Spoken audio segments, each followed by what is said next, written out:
नमस्कार, बातें दिल की के एक और एपिसोड में आप सबका बहुत-बहुत स्वागत है। बातें दिल की एक बहुत ही ख़ास सीरीज़ है जिसमें हम बात करते हैं ऐसे मुद्दों पर जो हमारी इमोशनल और मेंटल हेल्थ से जुड़े हुए हैं और ये सीरीज़ हम तक लेकर आ रहे हैं स्लीप वेल फाउंडेशन और संजीवनी society for mental health.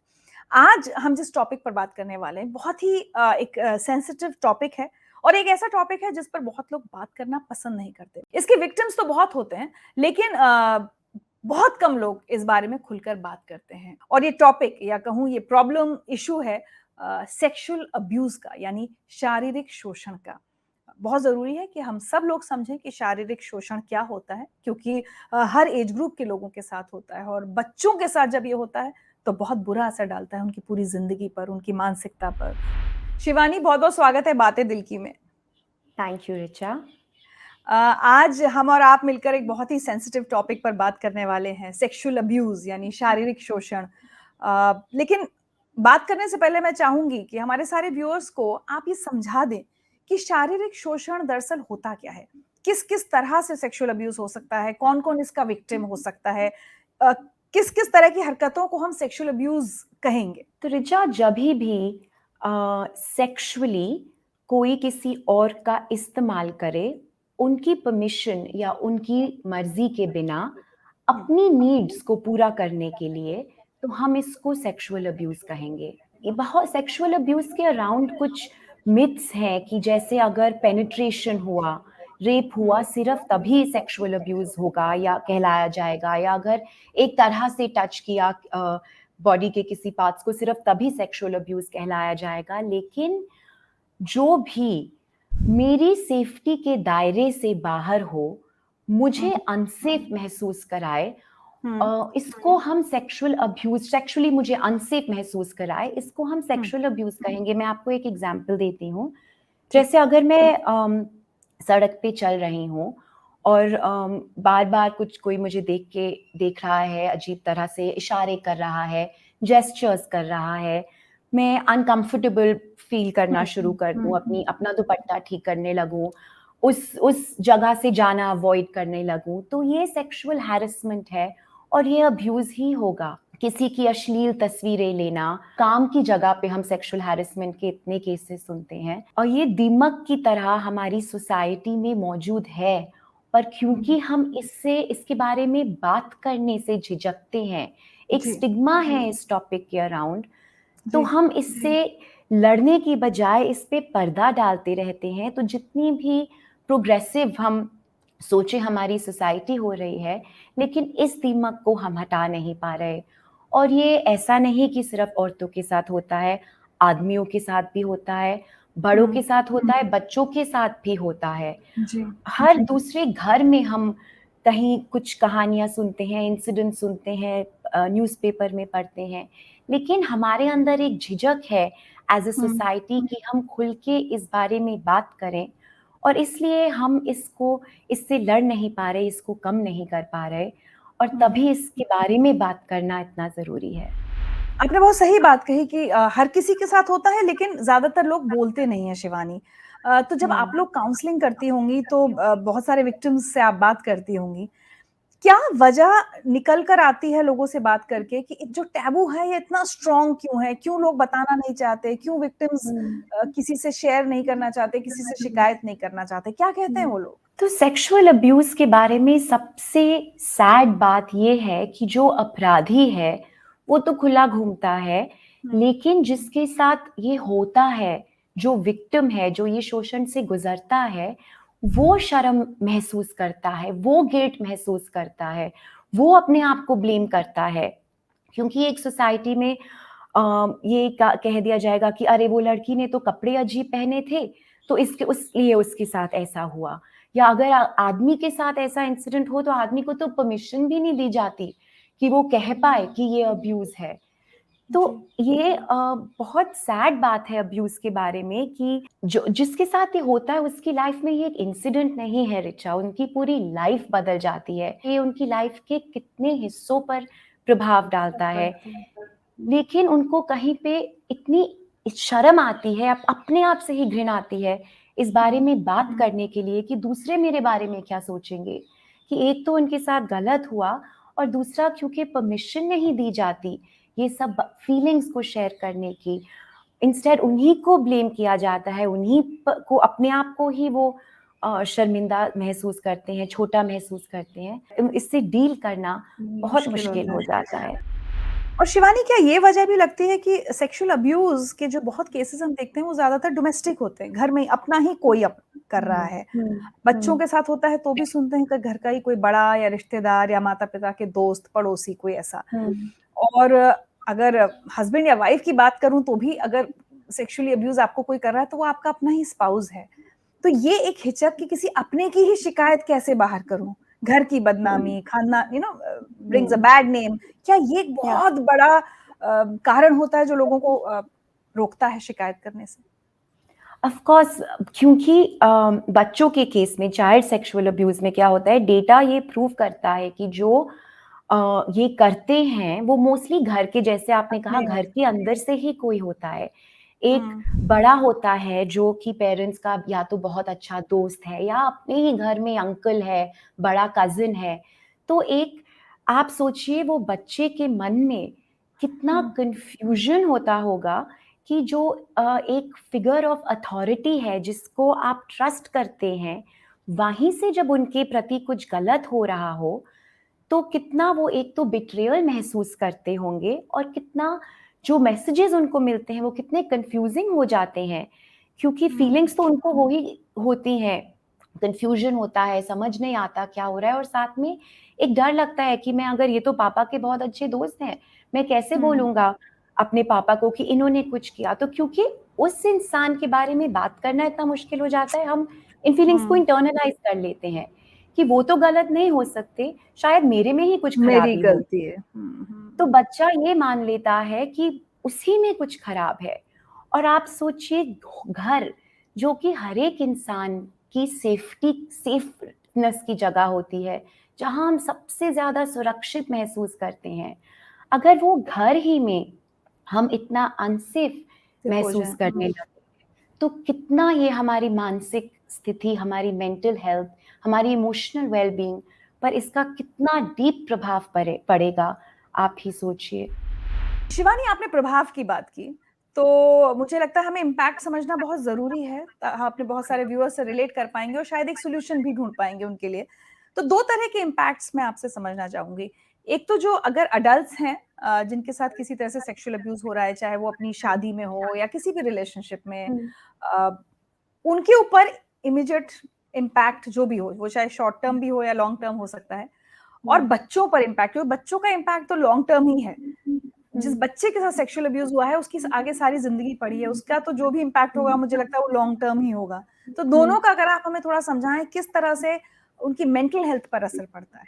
Abuse में जो, जैसे हमने पहले डिस्कस किया, जो विक्टिम है, वो इतनी सारी फीलिंग्स से गुज़रता है, shame, anger, guilt, self blame, और ये सारी फीलिंग्स को एक्सप्रेस ना कर पाना, जैसे अगर आपको कहीं घाव हो, चोट लगे और आप उस चोट को ना देखें, उसका ध्यान ना रखें, तो एक हुँ, तरह से वो चोट का प्रभाव ज़हर बन के आपकी पूरी बॉडी में फैलेगा।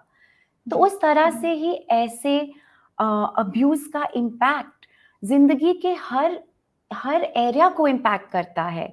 बहुत हुँ, बार डिप्रेशन हो जाता है, एंग्ज़ायटी, एक पैरानोया, फ़ियर, एडिक्शन हो सकती है, सुसाइडल थॉट्स हो सकते हैं। काम पे नहीं जा पाते, किसी और चीज़ पे फ़ोकस नहीं कर सकते, हेल्दी रिलेशनशिप्स नहीं सस्टेन कर पाते। तो ज़िंदगी के हर एस्पेक्ट को ये अब्यूज़ प्रभावित कर सकता है। और जैसे आपने कहा, बच्चों पे जो लॉन्ग टर्म इफ़ेक्ट पड़ता है, वो, आप सोचिए, जो बचपन हमारी एक, जो हमारी पर्सनैलिटी है, हमारा अस्तित्व है, उसका नींव होता है हमारा बचपन। तो जी। उसमें ही अगर बार-बार हम ऐसा घर के अंदर से ही कोई एक्सपीरियंस करें, तो वो पूरी हुँ, नींव हिल जाती है। हुँ, वो पूरा अस्तित्व ही पे अफ़ेक्ट करती है। जैसे मैं आपको एग्ज़ाम्पल देती हूँ, एक लेडी है जिनसे बात हो रही थी, और जब बात शुरू हुई तो वो कोई भी रिलेशनशिप सस्टेन नहीं कर पा रही थी। वो उनकी जभी भी कोई बॉयफ्रेंड बनता तो फिज़िकल इंटिमेसी उनको ठीक कम्फ़र्ट नहीं लग रहा था। अपनी बॉडी का ही ध्यान देना उन्होंने छोड़ दिया था, और जैसे ही बात आगे बढ़ी तो निकल के आया कि उनके साथ उनके घर में जो उनके फादर के भाई थे, वो बचपन में सेक्सुअल अब्यूज उनके साथ हुआ था। और जब हमने बात करना शुरू किया तो उन्होंने कहा कि ये इंसिडेंट तो मैं भूल गई हूँ, ये तो मैं इंसिडेंट्स मैं भूल गई हूँ, मैं ये ज़्यादा मेरे को याद नहीं है, ये आई डोंट थिंक इनका अभी मेरी लाइफ में कोई प्रभाव है। बट जितना ही जैसे ही आगे हमने बात की तो ये जो इंसिडेंट्स थे उनसे कैसे उनकी पूरी लाइफ प्रभावित हो रही थी। वो अपनी ही बॉडी को रिस्पेक्ट नहीं दे पा रही थी। उनको लगा कि मेरी बॉडी खराब है, मैं सेक्सुअली जब भी कोई मेरे साथ रिलेशनशिप में होगा वो तो बस मुझे इस्तेमाल करना चाहेगा, मुझे यूज करना चाहेगा। कहाँ ट्रस्ट नहीं कर पा रही थी किसी पे। तो कहाँ ये इंसिडेंट जैसे अंदर बैठा हुआ था और 20 साल बाद उनकी लाइफ पे कितना प्रभावित कर रहा था कि और ना वो अपना ध्यान रख पा रही थी और ना रिलेशनशिप्स में बिल्कुल ही ट्रस्ट नहीं हो पा रहा था। या एक और लड़की है जिससे बात हो रही थी, वो खुद को कट करती थी, सेल्फ हार्म करती थी। और जैसे हमने बात और की तो निकल के आया कि इतना पेन और इतना गुस्सा था उसके अंदर। और वो गुस्सा एक तो था जो अपराधी थे उनके प्रति, जो उनके घर में ही फ्रीक्वेंटली जो आते थे, उनके पिता के दोस्त थे। और एक अपनी माँ के प्रति, क्योंकि जब उन्होंने अपनी माँ से शेयर किया तो मदर ने अपने डिस्कम्फर्ट, अपने डर की वजह से कहा कि अब इसको भूल जाओ, ये तो तुम्हें गलत लग रहा होगा, अब इसके बारे में बात नहीं करेंगे। तो उस लड़की के अंदर कहीं पे इतना गुस्सा बैठा हुआ था कि जो मेरी माँ है, जो सबसे मेरी ट्रस्टेड पर्सन है, जो हमेशा मुझे प्रोटेक्ट करेंगी, मुझे लगता था, जब मेरी माँ ही मेरे लिए नहीं मेरी खड़ी नहीं हो पाई मेरे लिए, तो फिर कहीं और भी रिश्ते में ट्रस्ट करना बहुत मुश्किल हो रहा था। और ये पेंट अप गुस्से से वो अपने आप को हार्म कर रही थी, क्योंकि वो गुस्सा ही कहीं अपने आप पे ही निकल के आ रहा था।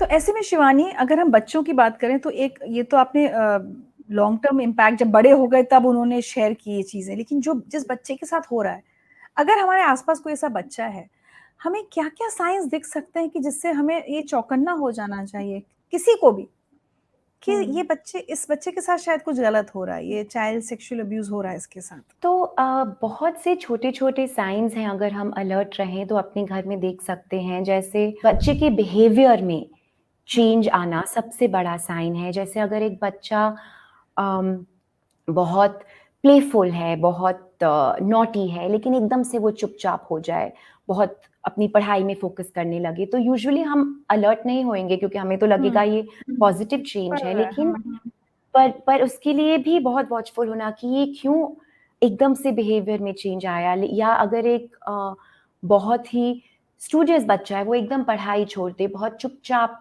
बच्चा जो था, लेकिन बहुत से एंगर टैंट्रम्स करना शुरू कर दे, तो कोई भी बिहेवियर में जो चेंज हो, उस चेंज को ऑब्जर्व करना और उस चेंज के बारे में बात करने से झिझकना नहीं, पूछना बच्चे को वो ट्रस्ट देना, और कि वो अपने इंस्टिंक्ट को ट्रस्ट कर पाए। जैसे एक अंकल बार-बार आ रहे हैं, लेकिन बच्चे को कहते हैं आओ मेरी गोद में बैठो, लेकिन बच्चे को नहीं ठीक लग रहा। कहीं हम सब में इंस्टिंक्ट होता है, तो नहीं हमें लगता है कि नहीं ये बड़े हैं, इनका अपमान होगा। लेकिन उस बच्चे को जगह देना कि वो जो उसका इंस्टिंक्ट है, हम उसको ट्रस्ट करते हैं, अगर उसको वो ठीक नहीं लग रहा तो उसको करने की ज़रूरत नहीं है। तो ऐसे बच्चे के साथ भी कनेक्टेड रहना बहुत ज़रूरी है। शिवानी, हम लगातार विक्टिम की तो बात कर रहे हैं, लेकिन मुझे लगता है जहां बात मेंटल हेल्थ की हो रही है वहां अब्यूजर्स की भी होनी चाहिए। जो अब्यूज करता है वो कहीं ना कहीं मेंटली अनस्टेबल भी है। क्या आपको लगता है कि उनका इलाज भी किया जाना बहुत जरूरी है, या इलाज पॉसिबल है थ्रू काउंसलिंग, उनसे बात करके कि भाई क्यों ऐसा करते हो? तो जो अब्यूज़र है कहीं ये एक बैड एडिक्शन बन जाती है अब्यूज़र के लिए, जो वो मैनिपुलेट करते हैं, सोचते हैं, उनको एक पावरफुल होने की फीलिंग मिलती है कि दूसरा पावरलेस है उनके सामने। तो ये कहीं पे एक सिर्फ फिज़िकल नीड उनकी नहीं पूरी हो रही होती है, एक साइकोलॉजिकली भी उनको इससे अच्छा लगता है, पावरफुल लगता है।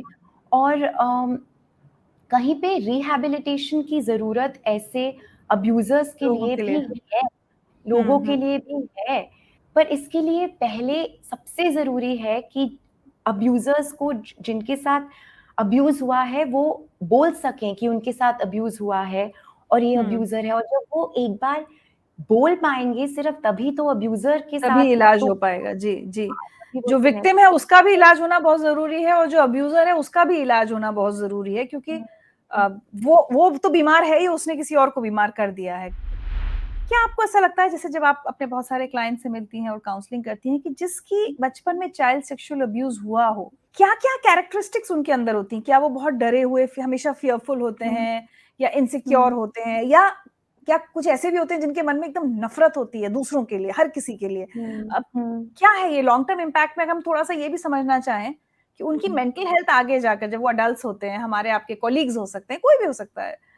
कैसे हुँ। लोग होते हैं वो? कैसे इंसान होते हैं? तो कहीं ऋचा, जब बात शुरू होती है तो बिहेवियर से शुरू होती है। बिहेवियर में कहीं पे एक इम्पैक्ट या बहुत सी एक्चुअली एरियाज़ में बिहेवियर इम्पैक्ट होता है विक्टिम का, और जैसे ही हम आगे बातचीत बढ़ती है तो निकल के आता है कि कितनी फीलिंग्स उनके अंदर हैं जिनके बारे में क्योंकि कभी बात नहीं की, तो वो अलग-अलग तरीकों से उनकी लाइफ़ को इम्पैक्ट कर रही हैं। थोड़ी देर पहले भी बात की थी कि जो अस्तित्व होता है, जो उनकी पर्सनैलिटी होती है, वहीं पे हुँ। कहीं इतने चेंजेस आ जाते हैं। अपने बारे में लगने लगता है कि मेरे में शायद कोई खराबी हो, एक वर्थलेसनेस लगने लगती है हुँ, कि हुँ, अपना सेल्फ एस्टीम पे बहुत इम्पैक्ट पड़ता है इसका, क्योंकि यूजुअली ऐसे केसेस में विक्टिम खुद को ही ब्लेम करता ब्लेम है, करते अंदर हैं। ही अंदर शेम, गिल्ट इतनी फीलिंग्स हुँ, से गुज़रता है। फिर जो हुँ, उनकी सेक्सुअलिटी होती है, वो बहुत इम्पैक्ट होती है। कई विक्टिम अपनी अपनी बॉडी का एकदम ख़्याल रखना छोड़ देते हैं, खाते नहीं ठीक से, बहुत वेट गेन कर लेते हैं, डिज़ीज़ेज़ और इलनेसेस होने लगती हैं। कहीं पे सेक्स से एक अवर्जन हो जाता है, लगता है कि सब मेरा इस्तेमाल ही करेंगे इस रिलेशनशिप में। साथ में ही जो खुद को देखने का नज़रिया, दुनिया हुँ, को देखने का नज़रिया और रिश्तों को समझने में, रिश्तों में ट्रस्ट लाने में बहुत मुश्किल हो जाती है। तो और यही चीज़ें ब आगे जाके डिप्रेशन, एंग्ज़ायटी, एडिक्शंस, बहुत सी ऐसी मेंटल हेल्थ इश्यूज़ क्रिएट कर सकते हैं अगर इन्हें टाइम पे इनके बारे में हम अ, बात ना करें, उस विक्टिम को परमिशन ना दें बात करने की और हील करने की। सेक्सुअल अब्यूज़ को हमने पूरा तरह से समझ लिया और इसका किस तरह से असर पड़ सकता है विक्टिम्स की मेंटल हेल्थ पर। अब मेरा आखिरी सवाल आपसे शिवानी कि इसको रोकें कैसे? सेक्सुअल अब्यूज़ ना हो अ, हुँ। क्या किया जाए इसके लिए? सबसे ज़रूरी ऋचा है कि हम अपनी आँखें खोलें और एक्सेप्ट करें, एक्नॉलेज करें कि ये हमारी सोसाइटी की एक सच्चाई है, और बहुत ये कड़वी है हर लेकिन है। एग्ज़ैक्टली कड़वी है, पर ये मतलब नहीं कि हम इसको अनदेखा कर दें, तो ये है ही नहीं। ये जैसे हमारी सोसाइटी के हर स्ट्राटा में पढ़े, अनपढ़, लड़के, लड़की बहुत बुज़ुर्ग, बच्चे, इतनी जगहों में ये सेक्सुअल अब्यूज़ लोगों के साथ हो रहा है। तो एज़ अ सोसाइटी, समाज में हम पहले ये एक्नॉलेज करें कि ये है, और हुँ, फिर जिसके साथ ये होता है, उसको हम शेम ना करके उसको एक एम्पैथी दें कि वो हुँ, जज ना, अपने आप को जज ना महसूस करे, और वो इस ट्रॉमा के बारे में बात कर पाए।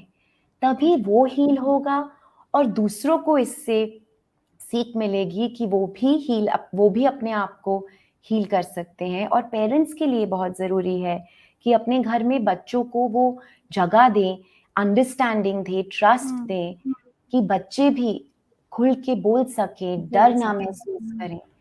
तो सबसे इम्पोर्टेंट है कि हम एक सेफ स्पेस बनाएँ जहाँ की इसके बारे में बात की जा सके, और जो विक्टिम हो उसकी गलती ना हो, उसको ऐसा ना लगे कि दिस इज़ माय फॉल्ट। तो विक्टिम्स जी। को ये मैसेज दें कि it's not your fault and it is okay to talk. और जो सेफ स्पेस की आप बात कर रही हैं वो चाहे घर हो या दफ्तर, वो चाहे बच्चों के लिए है हो या बड़ों के लिए या बुजुर्गों के लिए, हर किसी को एक सेफ स्पेस की ज़रूरत है और इनफैक्ट हमारा अधिकार है, हमारा हक है। बिल्कुल। चलते-चलते शिवानी आप क्या मैसेज देना चाहेंगी? मैं तो कहती हूँ कि भई हो सक दोनों तरह के लोग हो सकता है आपको आज देख रहे हो, सुन रहे हो, उनमें से कुछ अब्यूज़र्स भी होंगे, और विक्टिम्स भी होंगे, दोनों के लिए आपका क्या मैसेज है आज? विक्टिम्स के लिए मेरा मैसेज बहुत क्लियरली है कि it is not your fault and it is important to talk. तभी आप खुद को हील कर पाओगे और दूसरों को एम्पावर कर पाओगे कि वो भी बात करके अपने आप को हील करें। तो इसमें शर्म महसूस करने की बात नहीं है, इसमें आपकी कोई गलती नहीं है। और जो ऐसी चीज़ें करते हैं वो अवेयर हों कि ये सही नहीं है। जो ऐसा काम करते हैं वो स्कॉट फ्री ना घूम पाएँ, क्योंकि इट्स नॉट फेयर कि जो अपराधी है वो कोई रिpercussion ना फेस करे अपने एक्शंस के लिए। तो बहुत ज़रूरी है कि कहीं पे जो ऐसी चीज़ें करते हैं वो फेस करें कॉन्सिक्वेंसेस। और ऋचा, अब्यूज़र को कि उनके लिए तो ये एक मोमेंटरी टेम्पररी एडिक्शन है, एक टेम्पररी हाई उनको मिलता है ऐसे ऐसे घिनौने काम से, लेकिन जिसके साथ वो ये कर रहे हैं उनकी लाइफ पे कितना प्रभाव पड़ता है, कैसे उनकी जो विक्टिम है वो उसकी हर लाइफ को प्रभावित करता है, उसके लिए ये एक टेम्पररी इंसिडेंट नहीं है, उनके लिए एक लाइफ चेंजिंग चीज़ है ये। तो अपराधी देखें कि जो वो कर रहे हैं अपनी एक वो हाई के लिए, अपनी एक ज़रूरत को फुलफिल करने के लिए, वो कैसे किसी और की ज़िंदगी को कंप्लीटली डिस्ट्रॉय कर सकता है। और वो हेल्प सीख करें, वो अपने अंदर झाँक के देखें कि कैसे ऐसे वो अपने साथ जी सकते हैं। जितनी एक हेल्प की ज़रूरत विक्टिम्स को है और बहुत सारे विक्टिम्स अब आते हैं साइकोलॉजिकल हेल्प के लिए, काउंसलिंग के लिए। हुँ। मुझे लगता है जो लोग ये अपराध कर रहे हैं, उनको सज़ा तो मिलनी चाहिए, लेकिन अगर उन्हें खुद समझ में आ रहा है कि वो कुछ गलत कर रहे हैं, वो अपनी काउंसलिंग कराएँ ताकि वो अपने अपराध को तुरंत सुधार सकें और हमारा समाज, जो हम सेफ स्पेस की बात कर रहे हैं, हम अपनी सोसाइटी को सेफ बना सकें, हुँ, बच्चों के लिए भी और हुँ। बड़ों के लिए भी। जी, thank absolutely. You so much Shivani. मैं ये बात ज़रूर आज कहना चाहूँगी, एक बहुत ही सेंसिटिव टॉपिक है ये सेक्सुअल अब्यूज़। जितना विक्टिम्स को हर्ट करता है और वो लोग बात नहीं करते अब इस बारे में। इतने सेंसिटिव टॉपिक को आपने बहुत सेंसिटिवली हमारे साथ हैंडल किया है, एक्सप्लेन किया है और मैं उम्मीद ये करूँगी कि जो लोग भी इसको देख रहे हैं, अगर उनको इस टॉपिक में कहीं न कहीं अपनी कोई कहानी नज़र आती है, तो हुँ, अगर अभी भी आप किसी विक्टिम को जानते हैं या आप खुद एक विक्टिम हैं, तो प्लीज़ सबसे पहले अपनी चुप्पी तोड़िए। हुँ, घर वालों से शिकायत करनी है, जहाँ भी ज़रूरत है शिकायत करनी है, प्लीज़ कीजिए। चाहे पुलिस के पास जाकर शिकायत करनी पड़े, अथॉरिटीज़ के पास, लेकिन हुँ। अपने साथ हो रहे सेक्सुअल अब्यूज़ को रोकना बहुत ज़रूरी है। आई थिंक पहला बिल्कुल। स्टेप तो शिवानी रोकने के लिए यही है, बंद करने के लिए कि सबसे पहले start saying no to your abuser. चुपचाप मत सहिए और एब्सोल्युटली। जैसा शिवानी ने कहा कि आप ज़िम्मेदार नहीं हैं, आपको गिल्ट फ़ील करने की ज़रूरत नहीं है। आप बस हुँ, अपनी चुप्पी तोड़िए और किसी से शेयर कीजिए कि आपके साथ क्या हो रहा है। और हम तो ये आज उम्मीद करेंगे कि अगर कोई अब्यूज़र्स हमारी ये बातचीत सुन रहे हैं, तो आप जाकर अपना इलाज कराइए, क्योंकि आपकी वजह से समाज में एक ऐसी गंदगी फैली हुई है, जिसका हुँ, इलाज करने में सालों लग जाते हैं और जो विक्टिम्स होते हैं, उनकी सारी ज़िंदगी इस एक दुःख के साथ, एक ज़ख्म के साथ बीतती है। ये आपको समझना होगा। Shivani, thank you so much for talking to thank us. You. Thank you so much.